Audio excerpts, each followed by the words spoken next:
함께 나눌 하나님의 말씀은 열왕기상 19장 9절에서 12절까지 말씀입니다. 열왕기상 19장 9절에서 12절까지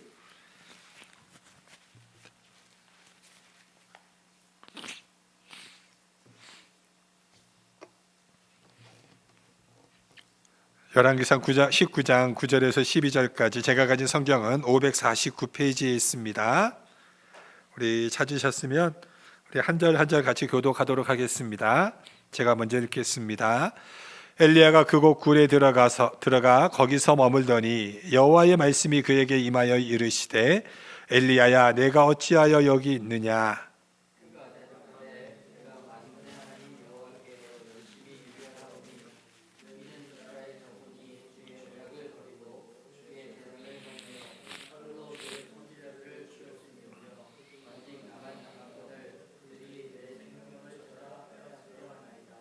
여호와께서 이르시되 너는 나가서 여호와 앞에서 산에 서라 하시더니 여호와께서 지나가시는데 여호와 앞에 크고 강한 바람이 산을 가르고 바위를 부수나 바람 가운데 여호와께서 계시지 아니하며 바람 후에 지진이 있으나 지진 가운데에도 여호와께서 계시지 아니하며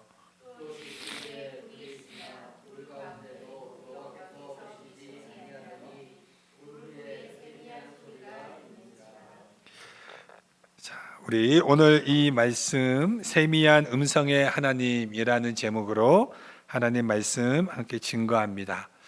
혹시 여러분 지금까지 신앙생활 하시면서 여러분이 믿는 그 믿음을 신앙을 조롱하고 놀리는 그런 친구들이나 주변 사람들이 혹시 있어 본 적이 있는지, 그랬을 때 혹시 그런 마음에 하나님께서 그냥 하늘에서 불이 내려가지고 거 봐라 하나님이 살아계심을 한번 딱 보여줬으면 참 좋았겠다 하는 그런 생각을 해보신 적이 있으신지 모르겠네요.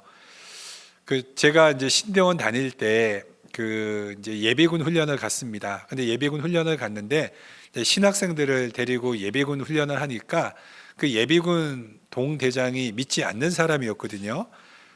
그분이 이제 저희가 신학생이니까 이제 놀리고 조롱하는 겁니다. 뭐라고 놀렸냐면 하나님은 자기한테 이해시켜 보래요. 이해시키면 믿겠다고. 그러니까 제가 너무 이제 화가 나가지고 하나님이 인간에게 이해의 대상이라면 그 하나님 우리가 어떻게 믿을 수 있겠냐.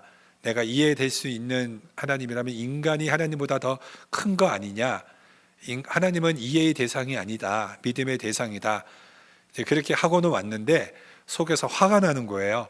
하나님 저 사람의 입술에 문둥병을 바라게 해주셔가지고 하나님이 한번 이렇게 살아계심을 보여주셨으면 얼마나 좋았을까 하는 그런 생각을 가진 적이 있습니다. 오늘 우리가 이 본문을 보면서 우리가 갖는 신앙 안에서 왜 하나님을 조롱하고 비방하는 저 악한 자들에게 왜 하나님은 침묵하실까? 왜 어떨 때는 불로서 역사하셨고 왜 어떨 때는 가만히 침묵하고 계실까? 오늘 이 부분에 대해서 우리가 함께 말씀을 나누기 원합니다. 사실 오늘 우리가 읽은 이 말씀은 그 전초전이 있죠. 엘리야가 850대 1에 아세라와 바알 선지자하고 싸우고 난 이후에 멋지게 엘리야가 승리하지 않습니까? 하늘에서 불이 내려와서. 그리고 나서 나타난 사건입니다. 그러니까 오늘 이 말씀은 전제가 뭐냐면 그 배경이 엘리야가 850대 거짓 선지자와 싸워서 이긴 후에 일어난 사건이라는 거죠. 그러니까 성경은 850대 1로 이긴 사건이 중요한 것이 아니라 그 사건은 오늘 이 사건을 보여주기 위해서 그 사건이 기록된 것입니다. 오늘 이 두 사건이 어떻게 오늘 우리에게 연결시켜주고 우리에게 메시지를 주는가를 찾아보기를 원합니다. 오늘 9절에 보시면은 지금 엘리야가 호렙산에 섰습니다. 그러니까 호렙산은 다른 말로 말하면 신의 산이죠. 그럼 여러분, 신의 산은 어디에 있습니까? 시나이 반도에 있습니다. 그렇죠? 광야에. 거기가 어디냐? 애굽 바로 홍해 바다 위에 있거든요. 그럼 엘리야는 어디 선지자입니까? 북이스라엘 선지자입니다. 북이스라엘, 저 북쪽 갈릴리 쪽 있는 그쪽 사마리아 있는 그때는 이제 북쪽이 수도가 사마리아니까 그쪽에서 활동하는 선지자죠. 그 선지자가 남쪽을 지나서 제일 끝에 제일 밑에가 브엘세바인데 브엘세바를 넘어서 광야로 도망가서 지금 시내산 앞에 선 겁니다. 그 시내산에서 하나님이 엘리야를 세우시는 거죠. 그리고 이제 재미있는 사건이 벌어집니다. 시내산은 지금도 돌산이에요. 돌밖에 없습니다. 나무가 없는 산인데 그 앞에서 하나님께서 엘리야를 가운데 산에 딱 세우시고 하나님이 이제 나타나십니다. 먼저 강한 바람입니다. 그러니까 우리가 생각하는 뭐 지붕이 날아가고 뭐 빨래가 날아가는 그런 정도가 아니고, 자, 오늘 성경에 보니까 여러분 산을 가르고 바위를 부수는 바람입니다. 성경을 잘 보세요. 산을 가르고 바위를 부술 것 같은 바람이 아니라 성경에 어떻게 기록되어 있습니까? 여러분 한번 말씀을 보세요. 11절 하반절에 여호와 앞에 크고 강한 바람이 산을 가르고 바위를 부수나, 산을 가르고 바위를 부순 바람이에요. 근데 그 가운데 하나님이 안 계셨습니다. 그 가운데 그 다음에는 지진이 있었습니다. 근데 지진이 있는 가운데서도 여호와께서는 계시지 않았습니다. 그 다음에는 불이 있었습니다. 불하면 엘리야 아닙니까? 근데 불 가운데서도 하나님은 계시지 않았습니다. 그리고 마지막에 하나님께서 세미한 음성으로 나타나셨습니다. 그러니까는 바람, 지진, 불 다 제쳐놓고 하나님이 세미한 음성으로 나타나는 거예요. 그럼 우리 이런 생각을 해봐야 되죠. 그럼 처음부터 세미한 음성으로 나타나시지 왜 바람하고 지진하고 불은 왜 미리 깔아놓으셨는가? 우리 이런 생각을 해봐야 되잖아요. 그렇지 않아요? 근데 우리 너무 성경을 당연하게 생각해요. 믿음이 너무 좋아서 한번 생각해 보지 않습니다. 생각해야 되는 거예요. 왜 하나님은 그냥 나타나시면 안 됐을까? 왜 이거 전체적으로 깔아놓고 그 다음에 세미한 음성으로 나타나셨을까? 사실은 오늘 이 사건이 엘리야가 850대 1로 싸운 그 사건과 바로 거기에 해답을 주는 사건이었습니다. 엘리야에게 그 해답을 주고 오늘날 동일에게 우리에게도 해답을 주는 사건입니다. 왜냐하면 하나님이 왜 세미한 음성으로 나타나셔야만 했는가? 거기 자체에 메시지가 있는 겁니다. 열왕기상 우리가 19장을 오늘 본문으로 봤는데 18장에는 우리가 잘 아는 이 450명의 아세라 선지자 그리고 400명의 바알 선지자가 이제 850대 1로 엘리야와 갈멜산에서 영적 전투를 벌립니다. 목숨을 건 전투를 벌이죠. 자, 이 사건은 우리가 먼저 잘 알지 않습니까?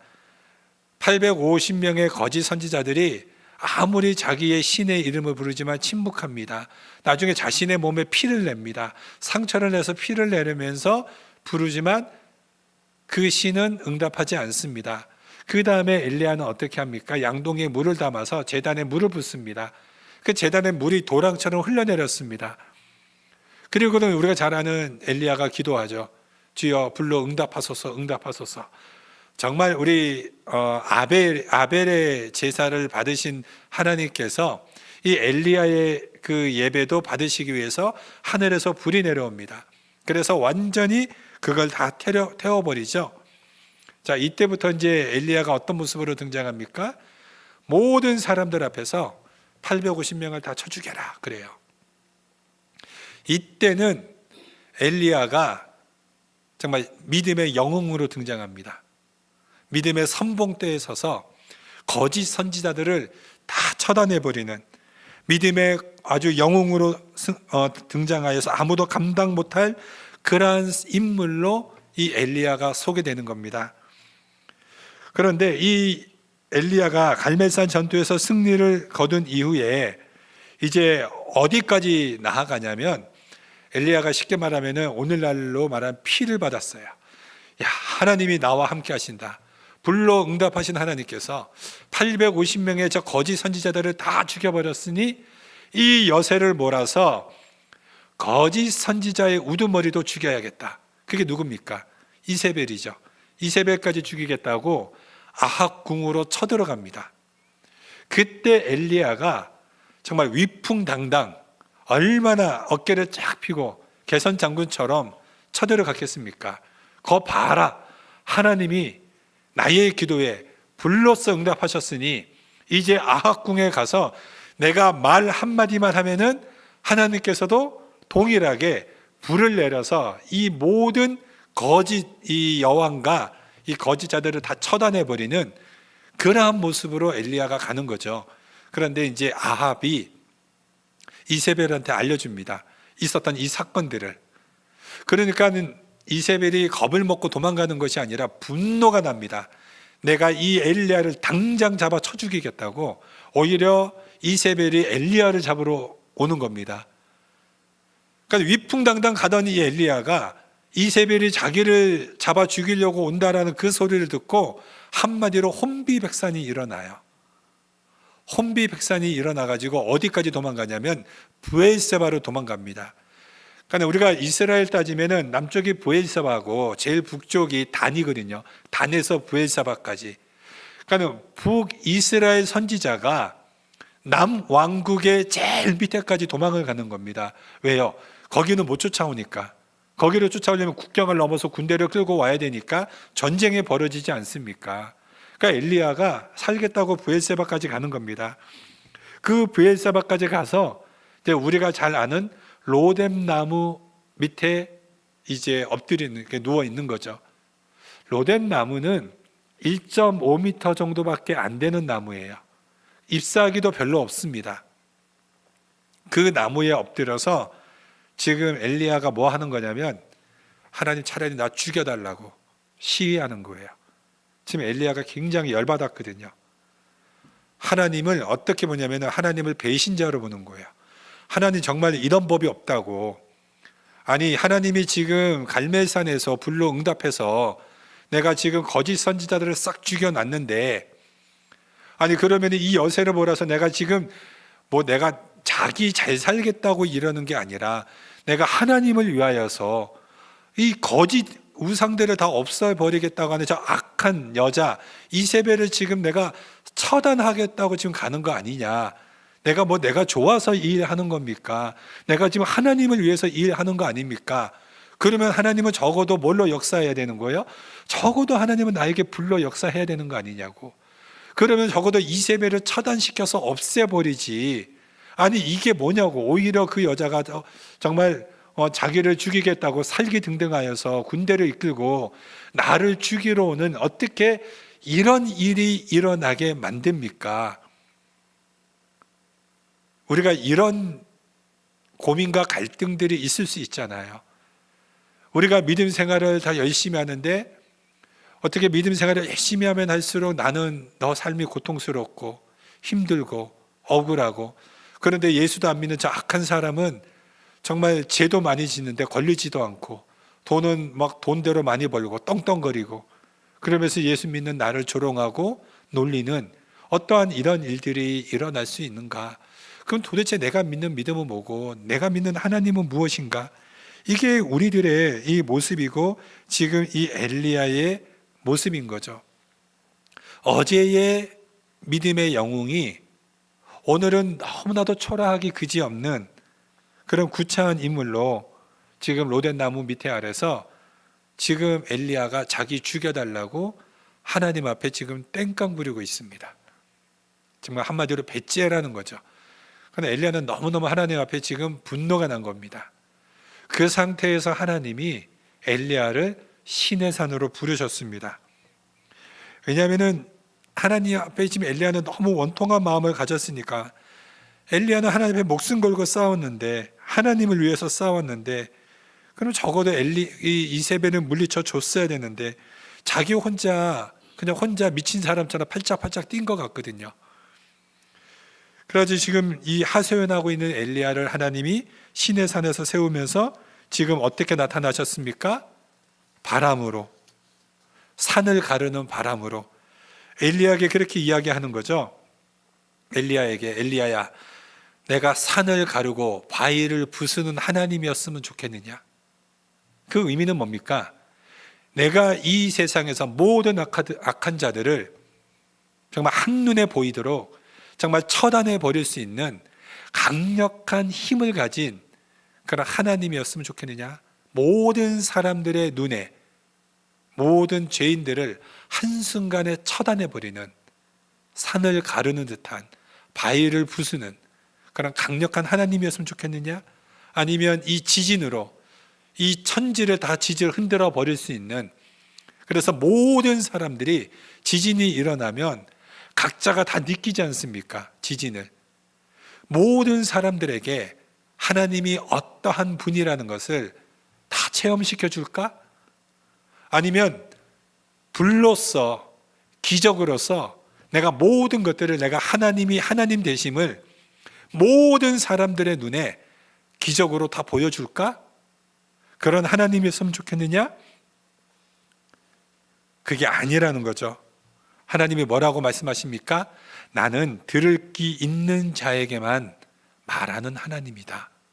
하나님이 지금 이 말씀을 하고 있는 거예요. 그럼 엘리야는 열받는 거죠. 또 화가 납니다. 그럼 하나님 처음부터 그렇게 세미한 음성으로 나타나시지 왜 갈멜산에서는 불로 나타났습니까? 거기도 세미한 음성으로 나타나시지. 지금 엘리야의 응어리는 이 응어리입니다. 그럼 처음부터 그렇게 하시지.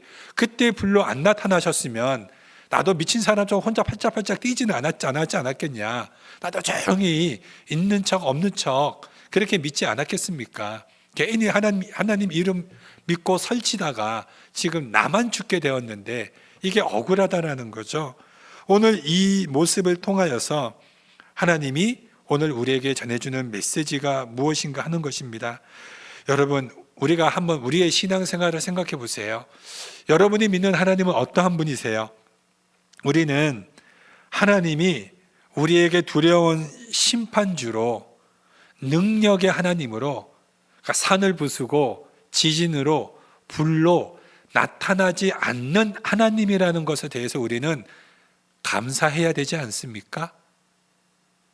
하나님이 그런 하나님으로 나타났을 때 여기서 살아남아 있을 자 누가 있어요? 한번 생각을 해보세요. 주일날 주일 예배 안 드리고 놀러 가는 사람에게, 그 사람에게만 하나님이 하늘에서 벼락이 탁 떨어져 가지고 그 사람이 그 벼락 맞으면 다른 사람들은 주일날 놀러 나가면 벼락 맞는구나. 그 모든 사람들이 주일날 놀러 안 가고 전부 다 교회 오겠네요. 그렇죠. 주일날 예수를 믿든 안 믿든 주일날 교회 안 나가면 전부 다 하늘에서 벼락이 팍팍팍 떨어지는 겁니다. 그럼 그 사람들은 살기 위해서 교회에 나오겠죠. 하나님이 그런 하나님이었으면 좋겠냐는 거예요. 그런 하나님이 아니라는 거죠. 하나님이 우리가 한순간 죄 한 번 지으면 우리가 병이 걸리고 죽을 병 걸리고 그런 하나님이 우리에게 나타나지 않는다라는 거 우리 너무나도 잘 알고 있습니다. 그래서 우리는 담대하게 주일도 빠지고 놀러도 가고, 그래도 아무 일 일어나지 않는 거 잘 알잖아요. 그리고 마음이 좀 찝찝하면 교회 와서 다시 회개하고 그러다가 또 기회 되면 또 놀러 가고, 이 반복되면 왜? 그래도 하나님은 가만히 계시니까. 우리는 신앙의 경험상 이런 것들을 해보고 있거든요. 그런데 여러분, 이게 우리가 어떻게 보면은 살아가는 신앙의 모습인지 모르는데, 우리가 이렇게 신앙생활을 할 때 이게 진짜 참 믿음의 신앙인지 아니면 불신앙인지 구분이 안 된다라는 거예요. 하나님은 우리에게 공포의 하나님으로, 심판의 하나님으로 그렇게 오지 않습니다. 하나님은 기다려 주시죠. 무엇으로? 세미한 음성의 하나님으로 우리에게 들을 귀 있는 자에게만 그 음성을 듣게 하십니다. 그러면은 갈멜산에서의 불은 왜 내렸습니까? 마지막 날에는 하나님께서 그렇게 심판하신다라는 거예요. 불로써. 이 땅의 마지막 날의 최후의 심판은 불심판 아닙니까? 그러니까 불심판이면 이 지구상을 온전히 홀딱 다 태워버린다라는 거 아닙니까? 그 태운다라는 의미가 뭐예요? 정화시킨다라는 거거든요. 모든 죄에서 깨끗하게 정화시킨다라는 거죠. 그렇기 때문에 마지막에 있을 심판이 하나님의 최후의 심판이 불심판입니다. 그 불심판에는 모든 것들이 판명이 나요. 누가 참 신이었는지, 누가 가짜 신이었는지. 마지막 최후의 심판에는 참 하나님과 가짜가 다 구분이 나는 그날이 옵니다. 그날에는 그 누구도 피할 길이 없어요. 갈멜산에서의 불의 심판은 하나님께서 마지막 날에 그렇게 최후로 있을 마지막 최후의 심판을 하나님이 모형으로 보여주신 사건입니다. 그때는 어느 누구도 피할 수 없어요. 그러나 일반적으로 나타나는 하나님은 어떠한 하나님입니까? 우리에게 세미한 음성으로 나타나세요. 우리에게 말씀 가운데 나타나십니다. 그리고 들을 귀 있는 자에게 우리에게 말씀을 하십니다. 하나님이 아브라함에게 말씀하여 이르시되 너는 너의 본토 친척 아비 집을 떠나 내가 내게 보여줄 땅으로 가라. 하나님이 아브라함에게 말씀하여 이르시되, 말씀으로 이르시되, 예수님이 제자들에게 찾아가서 그들에게 말씀하여 나를 따라오너라. 내가 너로 사람 낚는 어부가 되게 하겠다. 말씀하여 불을 불러내셨을 때 예수님이 제자들이 따라가는 것입니다. 하나님이 오늘도 동일하게 우리에게 말씀으로 세미한 음성으로 들을 귀 있는 자에게, 예수님을 믿는 자들을 다 죽여 없애겠다고 아주 살기등등한 그 사울에게 다메섹에서 예수님이 소리로 나타나셨죠. 사울아 사울아 너는 왜 나를 박해하느냐. 이 소리 누구만 들었습니까? 많은 사람들 앞에서 그 소리를 들은 사람은 사울 한 사람이었습니다. 예수님은 빛과 소리 가운데 나타나셨는데 빛은 모든 사람들이 봤지만 소리를 들은 사람은 사울 한 사람이었습니다. 그리고 그 사울을 예수님이 불러내신 것입니다. 그리고 오늘날에 하나님의 복음을 전하는 이방인의 사도로 전하신 거죠. 오늘 하나님은 이렇게 역사하신다는 거예요. 이것을 보여주시기 위해서 이 엘리야를 시내 산에 세우시고, 하나님은 나는 바람으로 지진으로 불로 나타나는 하나님, 이 세상 모든 사람들에게 다 알려주는 하나님, 그게 아니라 내 택한 자녀에게만 내가 말씀으로 너를 불러내었다. 이러면 이것보다 제일 억울하고 약오른 사람이 누굽니까? 이게 이세벨 아닙니까? 이세벨이 제일 약오르는 게 뭐예요? 하나님이 어떠한 분이신지를 이세벨에게는 보여주지 않았습니다. 엘리야에게만 알려주셨습니다. 그럼 엘리야는 이것이 기쁨이고 감사하고 영광이고, 이세벨은 약오름이죠. 하나님이 오늘날도 우리에게 그렇게 나타나신다라는 겁니다. 이것을 신약 성경에서 어떻게 보여주고 있냐면 마태복음 4장 23절에서 5장 1절까지 이렇게 기록되어 있습니다. 제가 읽겠습니다. 예수께서 온 갈릴리에 두루 다니사 그들의 해당에서 가르치시며 천국 복음을 전파하시며 백성 중의 모든 병과 모든 약한 것을 고치시니 그의 소문이 온 수리아에 퍼진지라. 사람들이 모든 앓는 자 곧 각종 병에 걸려서 고통당하는 자, 귀신 들린 자, 간질하는 자, 중풍병자들을 데려오니 그들을 고치시더라. 갈릴리와 데가볼리와 예루살렘과 유대와 요단강 건너편에서 수많은 무리가 따르니라. 예수께서 무리를 보시고 산에 올라가 앉으시니 제자들이 나온지라 하면서 5장 2절부터 심령이 가난한 자 하면서 산상수훈이 말씀을 하십니다. 지금 예수님께서 모든 백성들을 모아놓고 무리들에게 말씀을 먼저 가르쳤습니다. 그리고 천국 복음을 전파하셨습니다. 말씀을 가르치시고 천국 복음 전파하신 다음에 백성들 중에서 병자들, 약한 것들, 귀신 들린 자들을 고쳐주셨습니다. 그런데 그 무리들의 반응이 어떤가 하면은 예수님께서 전해주신 이 말씀을 가르치시고 천국 복음을 전파하신 것에 대해서는 일절 관심이 없습니다. 24절에 보니까 예수님에 대한 소문이 가르침과 복음 전파는 완전히 빠져 있고 눈으로 보고 병 고치고 귀신 내어 쫓는 이 초점에 맞춰져 있었다라는 거예요. 이들은 예수님의 가르침에는 관심이 없었습니다. 눈으로 보이는 현상만 관심이 있었습니다. 이러한 자들에 대해서 예수님이 뭐라고 합니까? 무리라고 하는 거예요. 그래서 예수님이 이 무리를 떠나 어디에 가십니까? 산에 올라가셔서 말씀을 하십니다.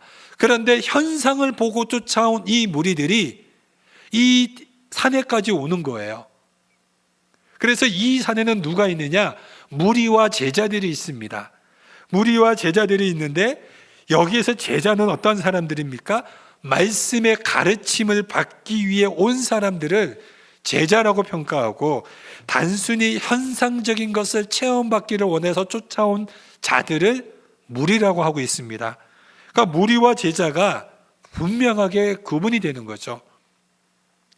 주님께서는 우리의 질고를 지고 우리의 죄짐을 지셨기 때문에 그를 믿으면, 예수님을 믿으면 우리는 구원을 받습니다. 예수님을 믿으면 구원을 받는 것과 동시에 모든 병마와 슬픔과 약함으로부터 우리는 구출을 받습니다. 확실하게 고침받고 확실하게 우리의 약한 부분들이 강해질 때가 옵니다. 그러나 지금은 아니에요. 그때가 언제입니까?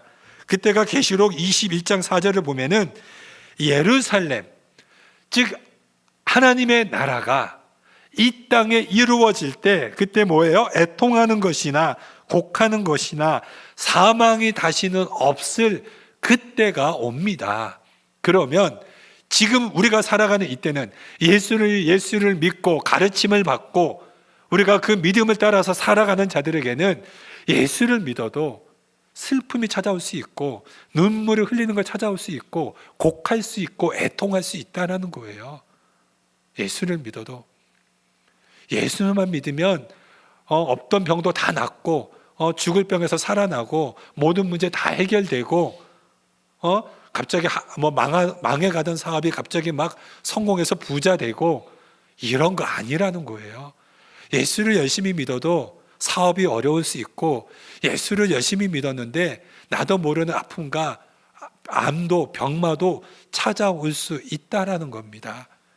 우리 눈에서 눈물이 씻겨지는 거, 곡하는 거, 애통하는 거 없어지는 것은 마지막 예수님께서 이 땅에 재림하셔서 이루어질 그때 가서 있다라는 거죠.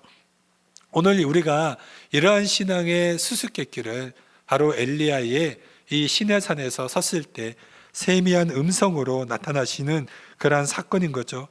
마가복음 1장 28절에 보면은 예수님의 해당에서 더러운 이 귀신들을 쫓아내셨습니다. 그것뿐만 아니라 누가복음 10장을 보시면 70명의 전도자들이 병자들을 고치고 귀신들을 쫓아내었습니다. 근데 여러분, 그것이 지금 우리에게도 허락됐습니까? 저 병든 사람 열심히 기도해 봤는데 아직 병 안 나왔거든요. 예. 여러분, 병든 사람 기도하면서 우리가 그 병자들이 고침받으면 얼마나 좋겠습니까? 그런데 안 될 때가 더 많다라는 거예요. 이 문제에 대해서 엘리야를 테마로 삼는 이유가 여기에 있습니다. 왜냐하면 우리가 마태복음 13장은 천국 비유장입니다. 몽땅 다 천국에 관한 비유입니다. 근데 여러 비유가 나오는데 제자들이 예수님께 비유를 묻습니다. 예수님, 왜 이 천국의 말씀을 비유로 말씀하십니까? 그렇게 물었을 때 11절에 천국의 비밀을 아는 것이 너희에게는 허락되었으나 저희에게는 아니 되었도다 하면서 12절에 무릇 있는 자는 받아 넉넉하게 되되 무릇 없는 자는 그 있는 것도 빼앗기리라, 이렇게 말씀을 하고 있는 거죠. 그러니까 여러분, 천국을 소유한 자, 우리가 있는 자는 지금 내가 갖고 있다라는 뜻이 아니에요. 있는 자라는 것은 무엇이냐? 깨어서 볼 수 있는 자, 영적인 것을 볼 수 있는 자를 말을 하는 것입니다. 그래서 천국 비유의 가장 중요한 것은 이것이 비밀이죠. 이 누구만이 이 비밀을 보냐는 거죠. 예수님께서 이 비유를, 천국에 대한 비유를 말씀하셨을 때 누구만이 이 비유를 알아듣느냐? 거듭난 자만이 이 예수님의 비유를 본다라는 것입니다. 지금 엘리야의 가장 큰 소원이 이거죠. 내가 믿는 하나님, 그 하나님을 저 원수도 알게 해달라는 겁니다. 이게 엘리야의 응어리였어요. 이세벨도 알고 아합도 알게 나타나 달라는 이야기였죠. 그러나 그들은 악당이었습니다. 하나님께서 그들도 알게 하시려면 어떻게 해요? 그들을 절구통에 넣고 집어 빠야죠. 완전히 깨트려 부숴야죠. 근데 그렇게 하지 않으신다라는 겁니다. 세상 사람들 앞에 천국을 소개할 때 어떻게 하면 믿을까요? 여러분, 세상 사람들에게 아무리 천국에 대해서 소개하고 복음을 증거한들 우리가 어떻게 해야 그들이 복음을 받아들였고 예수를 믿고 교회 앞으로 나올 수 있을까요? 그것은 거듭난 자만이, 하나님께서 그들을 말씀으로 불러내신 자만이 올 수 있다라는 거예요. 우리 지난주에 그 대학생 현준이가 레드몬드 H마트에 저희 교회 전단지를 보고 왔어요. 전단지 보고 오늘 처음이에요. 예. 그러니까 우리가 열심히 씨를 뿌리면 거둘 때가 있을 건데, 예. 전단지 수많은 사람들이 받겠죠. 그러나 그 영혼을 그 자리에서 그 발걸음을 멈추게 해서 그 게시판에 붙어 있는 전단지를 보게 하고, 내가 저 교회를 가야겠다 해서 저한테 전화를 걸어가지고, 목사님 저 교회 가고 싶습니다. 근데 라이드가 없습니다 하면서 이렇게 전화해 줄 수 있는 게, 그 어떻게 하는 거예요? 하나님께서 그 영혼을 그 발걸음을 멈추게 하시고, 그 하나님의 타이밍에, 하나님의 정확한 타이밍에 그 게시판에 붙어 있는 우리 교회 전단지를 보게 하시고, 그 마음을 열어서 전화를 걸게 하시고, 그래서 우리 간사님을 보내어서 친히 모셔오게 하고 한 영혼을 그렇게 불러오는 것, 그게 어떻게 인간의 노력이 됩니까? 하나님께서 불러오시는 거고요, 하나님께서 그 마음을 주시는 거죠. 그 은혜는 그 거듭난 자만이 볼 수 있는 은혜 아닙니까? 그렇기 때문에 여러분, 하나님의 나라, 천국, 믿음, 진리, 이거 우리가 설명이 안 되는 것들이에요. 그렇지 않습니까? 그래서 여러분, 우리가 진리 갖고 논쟁할 필요가 없습니다. 사람들 앞에 그냥 선포만 하면 돼요. 딱 증거만 하고 선포하고, 그리고 우리는 돌아오는 겁니다. 논쟁으로 설득해서 이길 필요가 없어요. 바울이 유일하게 논쟁한 곳이 한 군데 있습니다. 바울이 지금까지 선교 사역하면서 단 한 군데 교회 세우지 못한 곳, 거기가 어디입니까? 아테네예요. 아테네에서는 바울이 전도하지 않고 논쟁했거든요. 나도 철학만큼은 뒤지지 않아 하면서 바울이 유일하게 논쟁으로 싸운 곳입니다. 그 논쟁으로 싸워서 이겼습니까? 졌습니까? 이겼으면은 진 사람들은 열받아서 안 나오고, 바울이 졌으면은 그들이 이겼으니 나올 필요가 없고, 그러니까 논쟁은 아무 의미가 없는 거예요. 그러니까 바울이 유일하게 실패한 사역이에요. 논쟁은 의미 없습니다. 선포입니다. 이제 우리는 분명해집니다. 우리에게 능력이, 하나님께서 특별히 그렇게 쓰셔야만 특별하게 능력이 나타날 수 있는 경우고, 일반적으로는 하나님께서 우리를 통해서 하나님을 증명하지 않습니다. 하나님이 하실 일이 있다면 하나님은 세미한 음성으로 우리에게 말씀으로 역사하세요. 말씀으로 우리에게 깨닫게 하십니다. 그렇기 때문에 여러분, 우리가 어떤 체험을 가지고 하나님을 증거하려고, 나타내려고 할 필요가 없습니다. 여러분, 자신을 확인하는 가장 좋은 방법은 내가 얼마나 하나님을 알고 있는가, 내가 얼마나 하나님의 말씀 앞에 내가 서 있는가, 그 기준과 자세와 태도를 통하여서 우리는 우리의 신앙에 대한 믿음의 태도를 알 수가 있습니다. 사랑하는 성도 여러분, 엘리야를 기억하시기 바랍니다. 우리는 세미한 음성 속에 나타나시는 하나님의 소리를 들을 수 있어야 할 것입니다. 그러기 위해서 말씀의 모든 초점을 맞추시고, 하나님이 오늘 나에게 무엇으로 말씀하시는가, 세미한 음성으로 나에게 말씀하시는 그 말씀 앞에 순종하고 믿음으로 승리하시는 성도들 되시기를 주님의 이름으로 축원드립니다. 기도하겠습니다.